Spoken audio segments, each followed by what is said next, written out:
Hi, my name is Cole Mugridge. I'm currently a student studying psychology at Cape Breton University. The purpose of these videos is to offer insight and tools from my own personal knowledge and life experience. While some of the content in these videos are based on my learnings academically, this media is not a substitute to recognized learning. Please take what resonates here today and leave what doesn't. That out of the way, we're on today's topic, which is anger. Another episode, I guess you could call it Feeling Fridays.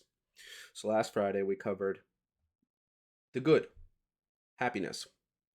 People that don't really know how to describe how they're feeling, they either say good or bad. So we're doing the other end, an element of the bad, which is anger, which is one of the most common feelings that gets misinterpreted or lost along the way. A lot of people don't know how to recognize that they're angry because they're bred to be docile and not to act on anger. They're taught that anger is a bad thing that should be repressed, punished, basically avoided at all costs. I'm here to tell you today that that is not the case. Anger is a feeling that arises typically when there is an immense disrespect to you by others or to yourself. So, for instance, someone picking on you, someone bullying you, or you not holding yourself accountable and indulging in that thing you shouldn't touch. Another thing anger is an immense call to action. So, this is one of the easy things to feel misinterpreted on. But if you're watching particularly injustice happen, so for instance, a man beating a woman, a small child getting yelled at by an adult, essentially, and obviously this is an umbrella thing. It's not, I'm not saying women are weaker than men, blah, blah, blah, I ain't trying to get canceled. But it's typically a stronger force overexerting on a weaker force. And that's what's going to cause that call to action and make you feel invigorated, if you're a half decent person, to step in and do something about it. So, injustice. On that note, something I want you to consider and something I want you to think about is where in your life have you experienced injustice? Where in your life have you experienced real anger? And just like last time, I'm going to look at my sheet before we really jump in here today and give you some different words for what anger really is. So last time we went over anger. Sorry about that. Today we will find anger. So here's a few words to describe anger: aggravated, frustrated, ferocious, fury, hostile, outrage or rage, irritated, vengeful, or wrath. So I guess the injustice one I was talking about, that's vengeful. So something that happens in our body when we're feeling angry is your muscles tighten, so you feel stronger. Your teeth clench together. You feel like you're going to explode and you're all hot. Ah! Unable to stop tears. So, here you have it. Crying while you're really angry isn't a sign of weakness, it just means you're really pissed off. Wanting to hit someone, bang the wall, throw something, or blow up, or wanting to hurt others. These are the biological or physical things that anger feels like. So, to me, in my experience, I've found as someone that frequently represses anger and puts it down, it has been socialized to believe that any part of me that is angry is just a bad thing. Thanks, Dad.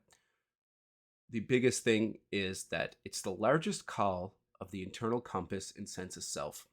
So I find when I'm feeling infuriated or angry more than anything, there's a part of me that feels more like myself than ever before. Obviously, that may not resonate with everyone, and that could just be my hurt speaking.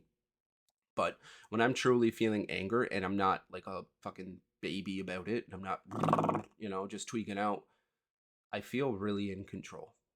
And I feel power. There's power in it, right? As spoken about with the biological changes there is a increase in physical performance that comes with anger. With that, there's a cost. So if you don't deal with your anger and you let it run helplessly and you go to the gym, I'm speaking from personal experience here. You're going for weeks on end, hiding from that big thing, avoiding that thing, feeling angry, blah, blah, blah. A few weeks will go by and you'll start going into fatigue. And that's kind of where I'm at right now, unfortunately. And fatigue is the side effect of anger. So there's 3 stages of the exertion system, I guess you could say, which is, I believe it's action resistance, then exhaustion, or alarm resistance exhaustion, which alarm is something happened, your body activates the fight or flight. Yeah, I'm strong. And then there's Resistance, which is I can keep fighting, I can keep fighting, you're healing, you're doing better, I can keep fighting. But exhaustion's, I've been doing this for too long. If you're getting there, I want you to recognize that you're using your anger as a coping tool. You're not using it as a feeling. You're running from something that's inside you. You're being weak. I'm not calling you weak, I'm saying you're acting weak. If there's something inside of you that causes you to feel that infinitely enraged, infinitely upset, and you're not dealing with it, you're being a coward. No matter how difficult it is, it's up to you to face that. And if you feel like you can't do it alone, it's up for you to recognize that and to ask for help. Ask a loved one for support, ask a friend if you can vent, or go seek professional help. But you need to deal with that because anger, ultimately, while it is a part of our emotional spectrum and it has its place and it's important, in my eyes, ruminating on anger while you're alive is being dead while you're alive. You can't see the world for the color. You can't see the world for what it is. You're too caught up in your own feelings, your own sense of duty, your own, I guess, overwhelming sense of wrath and vengefulness for the world that you can't move forward. You may feel powerful and like, yeah, I can do it. I can do whatever I set my mind to. But you need to recognize that you're using it as a blanket to cope.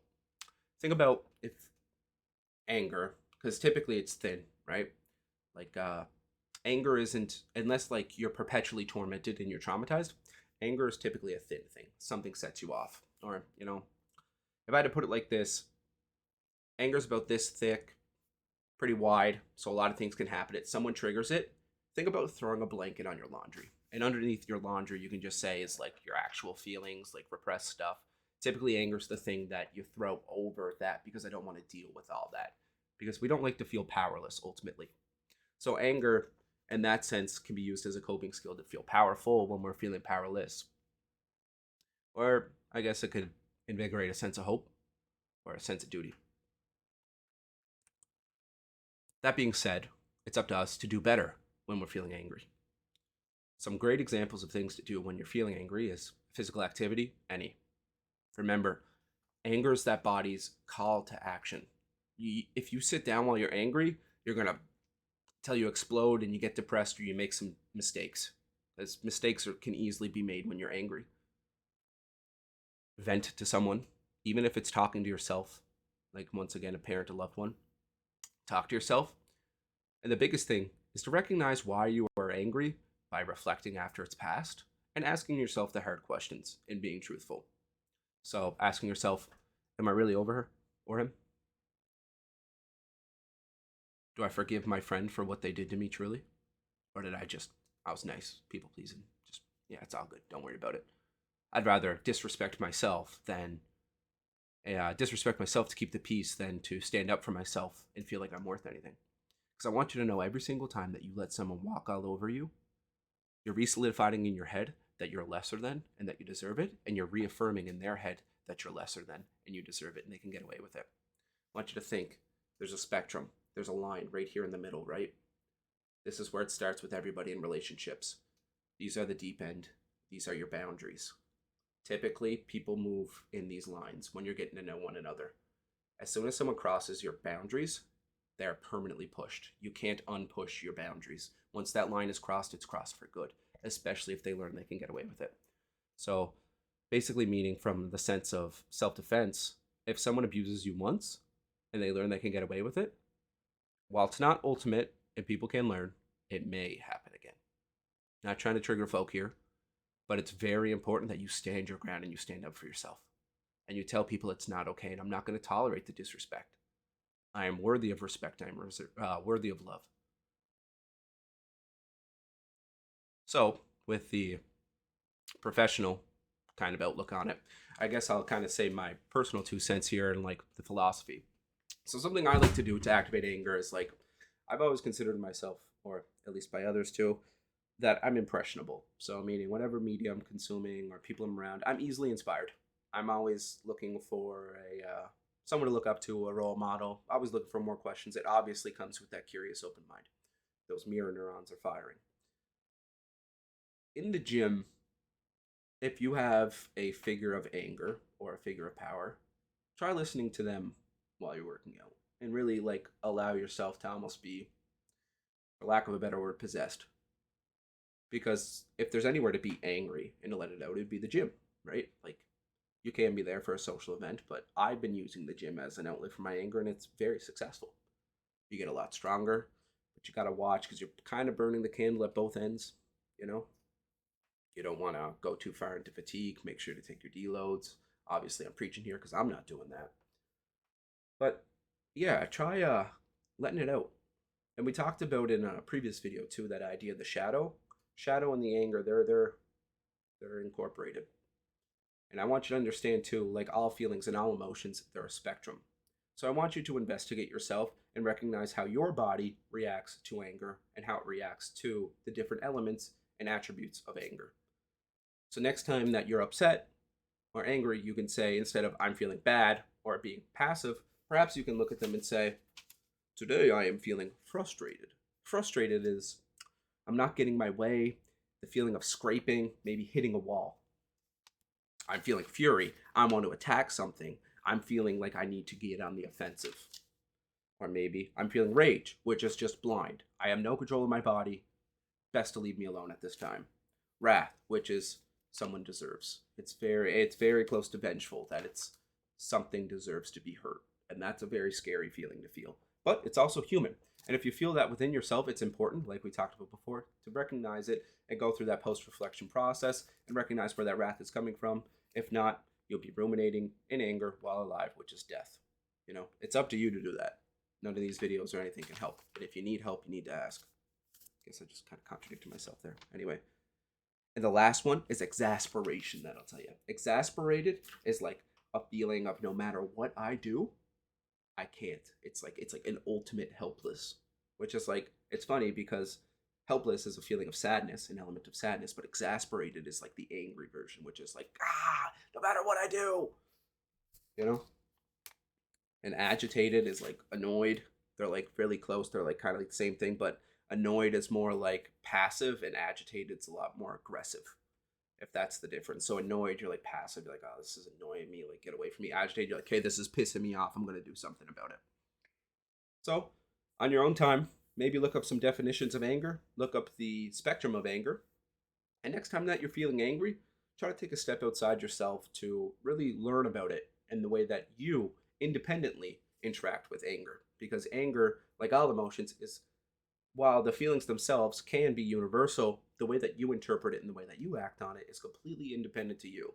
And it's up to you as a human being to recognize the way that you interact with these feelings so that you can place boundaries and you can take proactive measures to either avoid or to add these emotions into your life. With that, take care of yourself. Have a good one.